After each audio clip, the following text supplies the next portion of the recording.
அவதூறு பெறப்புறவர்களுக்கு டிஃபமேஷனில் போட்டால் அது 15 ஆண்டுகளோ 10 ஆண்டுகளோ 20 ஆண்டுகள் போகும். எங்களுடைய பிற அரசியல் தலைவர்கள் வந்து இப்படியான அவதூறுகளை பரப்புவதை பார்த்து மௌனமாக இருந்த காரணத்தால் தான் இன்று மக்கள் மத்தியிலே அந்த அவதூறு உண்மையாக மாறி அவர்களை பற்றி ஒரு தவறான அபிப்பிராயம் உருவாகி அவர்களை இன்று மக்கள் மத்தியிலே அவருடைய செல்வாக்கு குறைக்கும் அளவுக்கு நிலவ போயிருக்கு. அப்போ நான் நேரடியாக ரணில் விக்ரமசிங்கரிடம் காசு வாங்கினதாக ஒருவர் பொய் சொல்கிறார். அவரை நான் கொண்டே பொய் அவதூறு பரப்புவதற்கு எதிராக நான் வழக்கு வைத்திருக்கிறேன். இப்பொழுது அவங்க பொய் சொல்லவில்லை என்று சொன்னால் நான் 400 மில்லியன் கொள்ளையடிச்சென்று சொல்லி சொல்கிறதுக்கான அந்த ஆதாரங்களை கொண்டு அவங்க சொன்னதை ப்ரூவ் பண்ணால் onus to prove it is now on them. அவங்க அதை ப்ரூவ் பண்ணுவாங்களேன்னு சொல்லி சொன்னால் இந்த வழக்கு அதோட அவங்களுக்கு பாதிப்பு இல்லை. அவங்க பொய் சொல்லியிருக்கிறாங்களேன்னு சொல்லி சொன்னால் அவங்களுக்கு இப்பயும் ஒரு ஆப்ஷன் இருக்குது, நீதிமன்றத்துக்கு வரலாம். நானே அதுக்கான ஃபெசிலிட்டேட் பண்ணி தர ஆரம்பிச்சிருக்கேன். நானே அவங்களுக்கு தேவையான சட்ட சிலவை கொடுக்குறேன். நான் சொல்லியிருக்கேன் பலருக்கு, நீங்கள் வாங்க, நீங்கள் பொய் சொன்னீங்கன்றது இணங்குங்க, நீதிமன்றத்தில் நாங்கள் இனி எதிர்காலத்தில் இப்படியான பொய்களை நான் சொல்ல மாட்டேன்னு சொன்னால் அண்டியோட அவர்களை நாங்கள் வழக்கிலிருந்து விடுவிக்க தயார். ஆனால் ஐபிசிக்கு எதிராக ஏன் போடப்பட்டது, அதில் ஐபிசியோட இது எப்படி இவர்கள் சம்மந்தப்படுறாருன்னு சொன்னார். இது ஒரு கோஆர்டினேட்டட் எஃபர்ட்.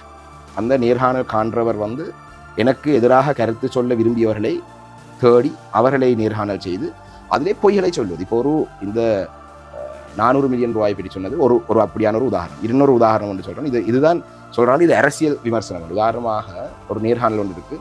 வாகரை பிரதேச சபையிலே தமிழரசு கட்சி ஆட்சிக்கு வரக்கூடாது என்று பிள்ளையானுடன் சேர்ந்து தமிழ் மக்கள் விடுதலை புலிகளுடன் சேர்ந்து டீல் ஒன்றை செய்து சாணக்கியன் வாகரை பிரதேச சபையை தோற்கடிக்க வைத்தார். இது முழுக்க பொய்யும் அவதூறும். இதிலே விமர்சனம் என்றால் எப்படி இருக்கும்? சாணக்கியன் இன்னும் அதிகமாக முயற்சிகளை எடுத்திருந்தால் வாகரை பிரதேச சபையை தமிழரசு கட்சி ஆட்சியிலே பிடித்திருக்கலாம். சாணக்கியனுடைய செயல்பாடுகளை போதாது, சாணக்கியன் இன்னும் இந்த கட்சியுடன் பேசி இன்னும் ஒரு வியூகம் ஒன்றை அமைத்திருக்கலாம் என்று சொன்னால் அது விமர்சனம்.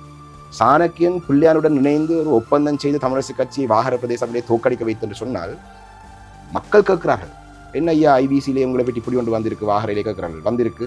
நான் சொன்ன இல்லை, அதெல்லாம் பொய்யிட வழக்கு போட வேண்டியதானே என்று சொன்னால் அதிலே இந்த நேர்காணல் காண்றவர் வந்து வெளிநாட்டில் இருக்கிறார், நேர்காணல் செய்கிறவர் வந்து நாட்டிலே இருக்கிறார்.